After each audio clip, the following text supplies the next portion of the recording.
Welcome. Well, you are at home with Jim and Joy, and you are an important part of our EWTN family, and we are delighted that you have welcomed us into your home. We would love to hear from you. So send us an email with your question or your comment to jimandjoy@ewtn.com. Well, today, our guest is Dr. Eric Wearne. He is an associate professor and the director of the National Hybrid Schools Project at Kennesaw State University. He's based on his research. Dr. Wearne helps families and parish communities overcome the issues that our modern education system presents. You could go to his website, colescollege.com/hybrid. And we certainly enjoyed having Eric on our show yesterday. It was really informative, enlightening, but I am an Easter people, and Hallelujah is my song, and I'm like, revival, this is exciting, this is good, this is right.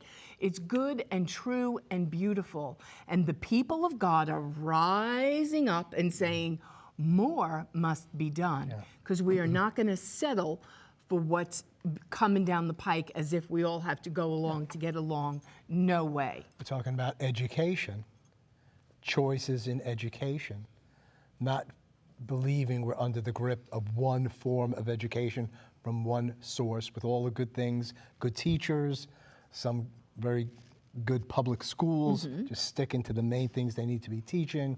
But we don't want to simply say you have to have a government. I don't like saying public school anymore. It's like a government education and to fit into this box in terms of what they're teaching. So it's very American that we should have more choices, that we can create those choices, and that's what the hybrid school is about. Some homeschooling, some teaching from brick and mortar schools, Catholic schools, Protestant schools, other institutions, and to do the best that you can for your child, because you are the first educator of your children. So plenty more to come. We'll be right back. Don't go away.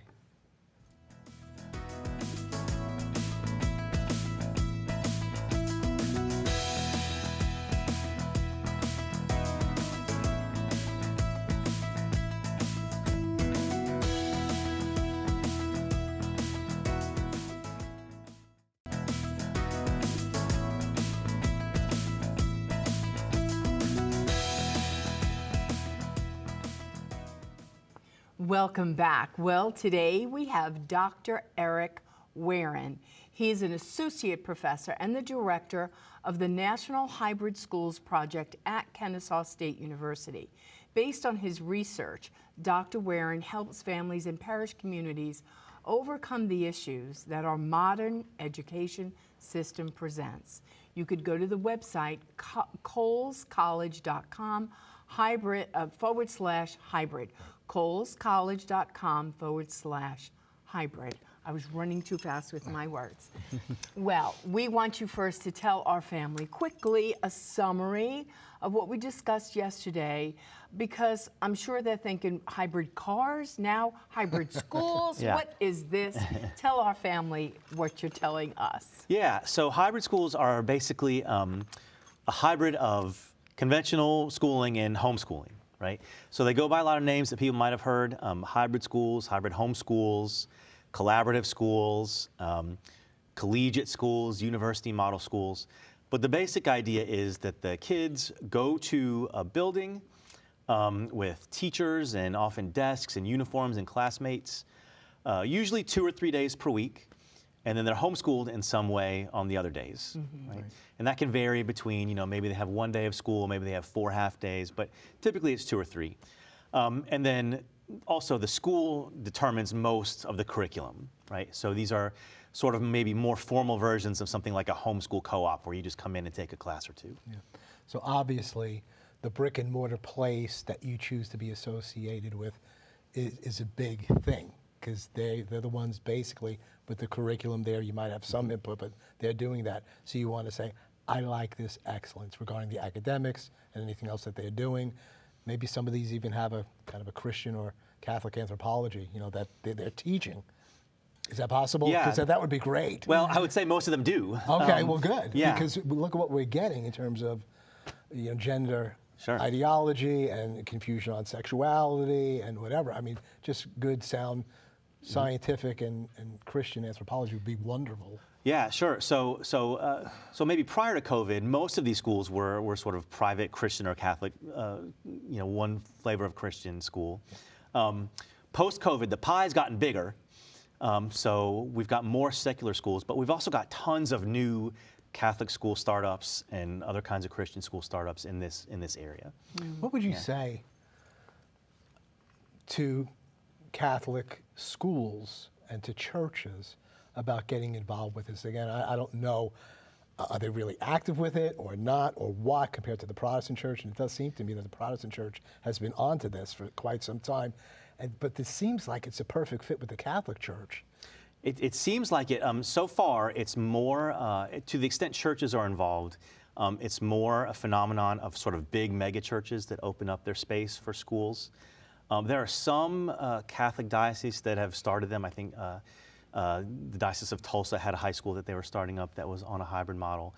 But the Catholic versions tend to be lay groups that come together and just start up their own independent schools. What a great work, not only of education, but of evangelization, opportunity. You're not going to coerce anybody. But we've seen so many people in the earlier years come into the faith through education.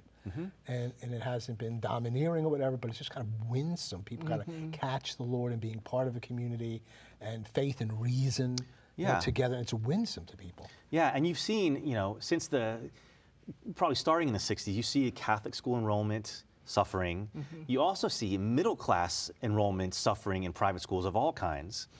But these hybrid schools are kind of ways to address both of those things, right? We're bringing in people into Catholic schools who wouldn't otherwise come because they're so part-time in terms of facilities, in terms of teachers. Their tuitions can be lower than other private schools. So you're bringing in people to Catholic schools who might not otherwise get to go, or especially families that have multiple kids. So they're having to pay multiple tuitions. And just the middle class in general, this is a way in to schools of choice for them if they don't make enough money to pay tuition or to qualify for some of these state school choice programs. So I think the big eye-opener was during COVID.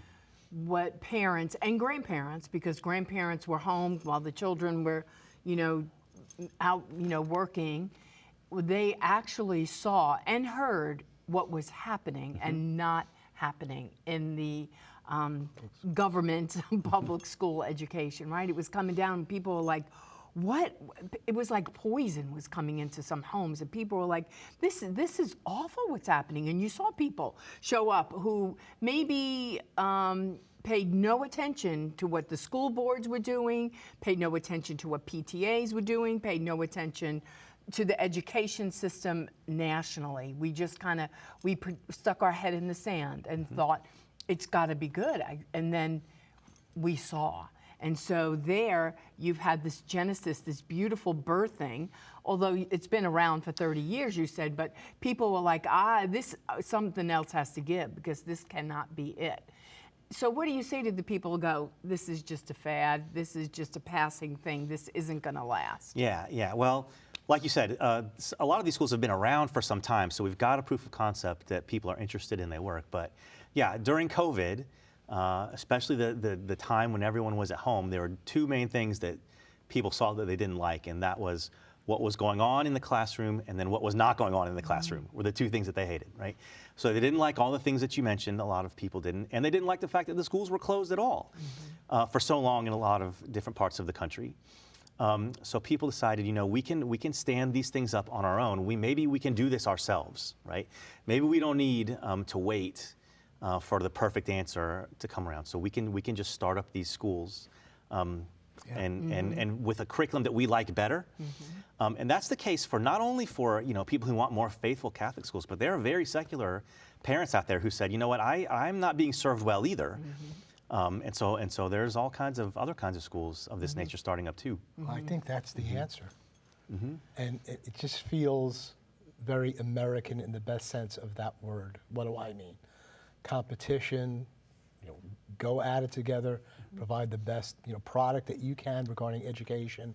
Or if there's some things you don't like here or there, you have the choice, even though I wouldn't agree with you to do this, but you have the choice to do that. And so it's very encouraging to me as a sign of awakening in our country and getting back to our roots, because I think we're really moving away from our roots. And what do I mean? This nation has become so top-heavy, governmental heavy, and intolerant about what's going to be done, and it's feeling like another kind of nation. But this is very constitutional, freedom of assembly, association, freedom of associations. You mentioned this in some of your notes regarding Tocqueville. Yeah. And his view of kind of society. Would you share a little bit about that? Yeah, just having, these small associations of people coming together and just solving local problems themselves, right? These are just very do-it-yourself projects, which, as you say, I think is a really American thing and a really healthy thing for our culture to have going on. Yeah. And well, I think of the word subsidiarity. Yep. That's a big word in the Catholic faith. Can you say what that is and how this fits into what's being done here? Yeah, so basically you want to solve problems at the most local level possible, right? And I think we've especially the last few decades, we've started handing things off to higher and higher levels of government or whatever, when really we could solve a lot of problems ourselves, just by coming together in small groups of people who have similar tastes, similar ideas. Yeah. It's a very American way of thinking, and we need that. We do, and since it's the Annunciation Week, there's a spiritual aspect to it too, of just saying yes when you feel a little bit called to something. Yeah. Right? Well, and because it's like, I want somebody else to do it. Right. And then God's saying, well, no, you. I'm asking It's you to do it. Right. No, Lord, not me. Get the next guy down the street. But it's like, no, it's your children. Because if you're going to make a difference and put your skin in the game, then it's other parents are going to join up too. I mean, because when you see on the news all the parents that were going before the school boards, but you know what? They delegated. They gave them all that authority while they pretended they didn't want to know anything. And then when they really saw what was happening, they wanted to take back their power. Well, that's really difficult, trying to take power away from somebody. And now I want to not only take power away from you, but I want to take money away from you. And now we have this freak out zone that's going on. But that's what has to happen. Parents have to rise up and say, no more. This isn't going to happen. You're not going to have my child. And in academia land, it's all based on average daily attendance, how many kids are getting in there, how much money we're going to get. Not even about the content of what I'm teaching you. And when you learn that as a parent, you're like, oh my gosh, they really don't care. Although we have educators, we have people in our family who that's been their career, has been education. You don't get into that to make a lot of money. You get in there because you care. It's a vocation. But then they even got duped by the system. People who have been in for 40 years are like, if this is going down, this is when I get out. Because I can't sell my soul to the company store anymore. Yeah, well, there's actually some really encouraging aspects to what you just said, right? Which are, first of all, you're not alone, right? The point of these schools is not to just run off on your own, but it's to bring people with you who are on your team, right? So you should have allies and friends when you're doing this, right?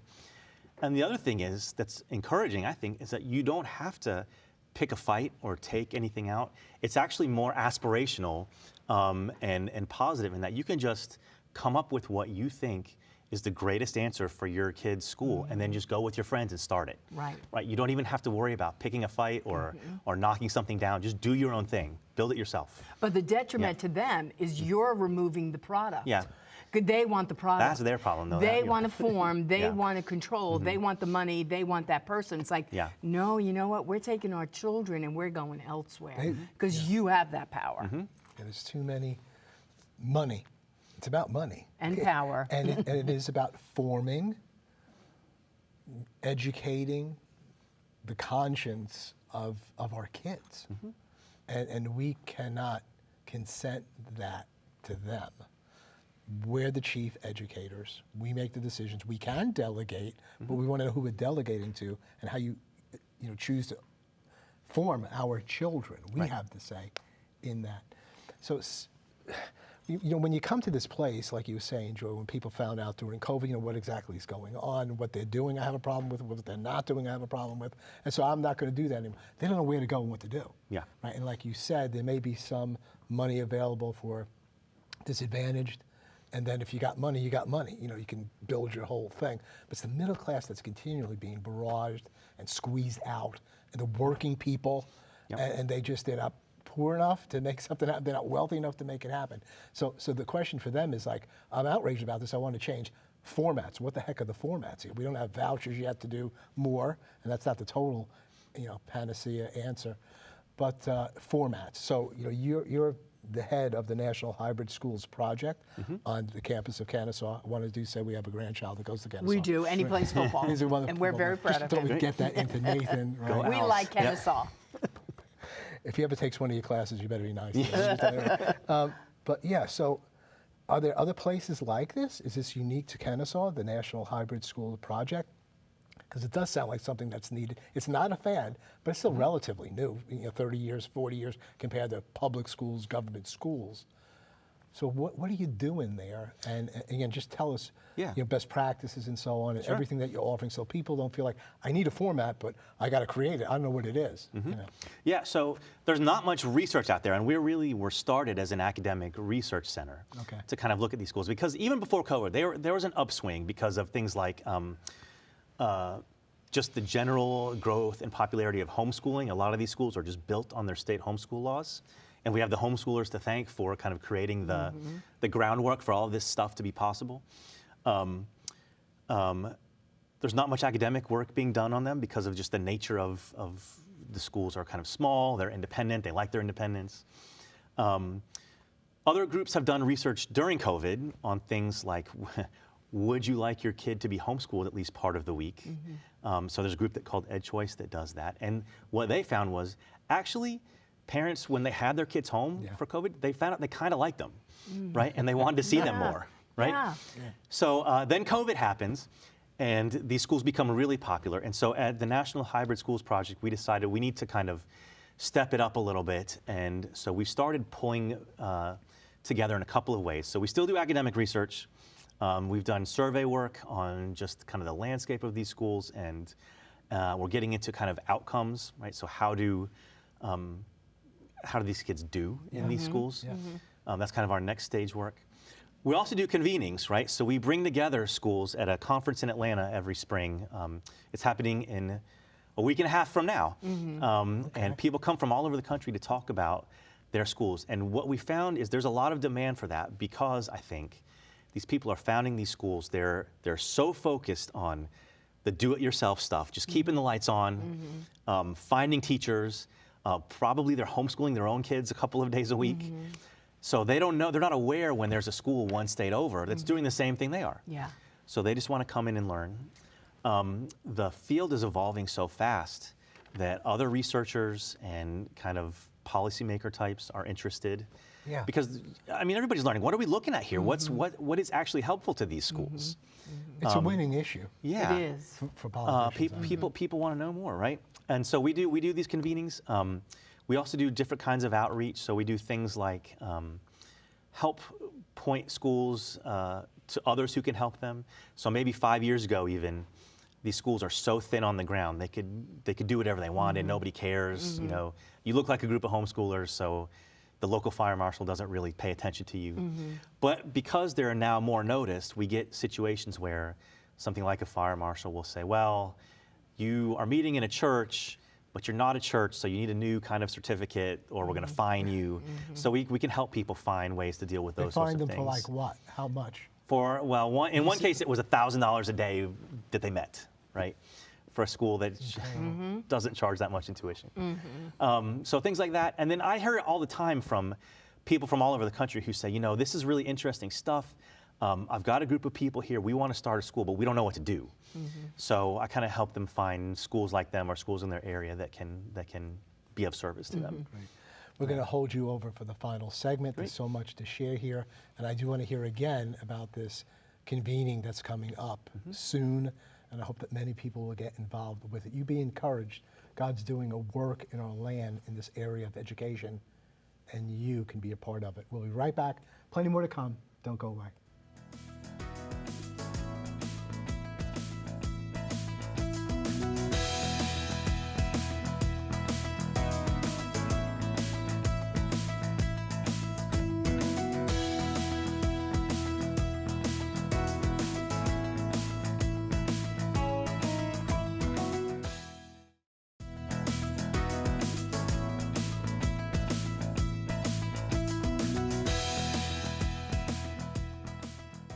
Continuing our good conversation, important conversation with Dr. Eric Wearne, from Kennesaw State, National Hybrid Schools Project.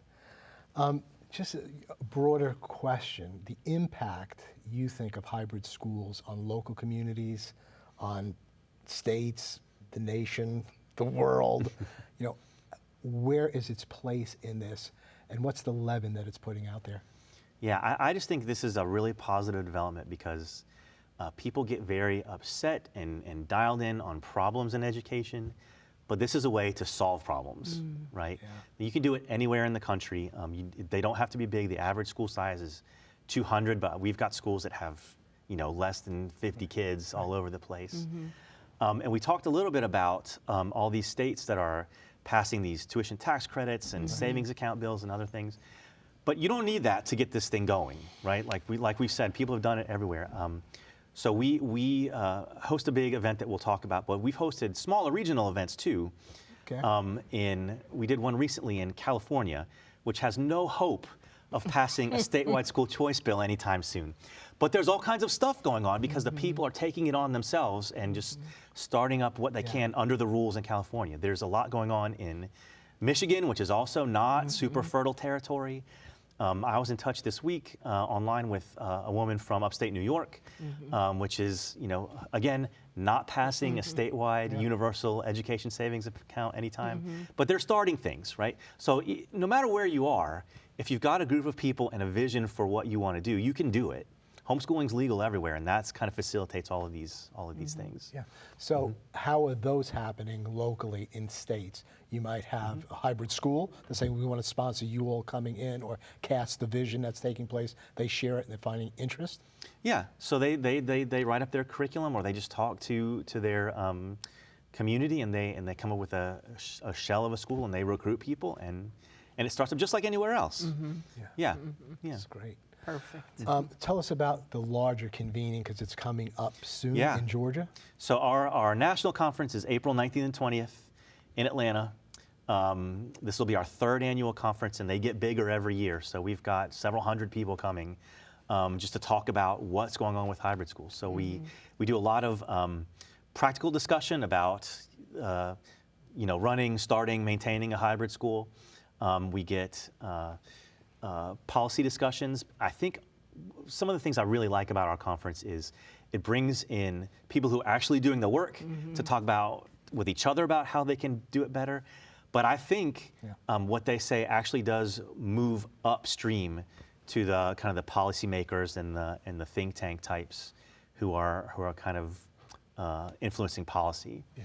And I would guess the best thing it does is because when you're home in your little state or your little region of your town and area, you're thinking, I'm the only person on the planet. And then they come together like, wait a minute, I am not alone. I found my people, I have friends. I know where I belong, and I found my voice. And God is in this, and this is a good thing to change everything that needs to be changed in our country. That's right. I've had that conversation so many times. Yeah, no, it's just a total plug, and it's like, here you are, because I thought I'm the only mom who cares about this. Because, you feel like that. And God says, no, I got a community for you, so show up. Dr. Wearne, thank you so much for being with us. Thank you for being a part of the EWTN family. We welcome you on in. Thank you for this very important work, prophetic work that you're doing, and really giving people hope at this time. It's very American in the best sense of that word. It's very Catholic in terms of the authority that's been given to parents and only parents to help determine the destiny of their children regarding education. Thank you for your part. Thank you. Yeah, thank you. So I'm sure we've had the website up the entire time. Please go to it so you can be a part of this big convening there in Georgia, or have them come to your local state community to share about hybrid schools. God bless you. God bless all of your loved ones. You're never alone. You're always at home with Jim and Joy. Bye now.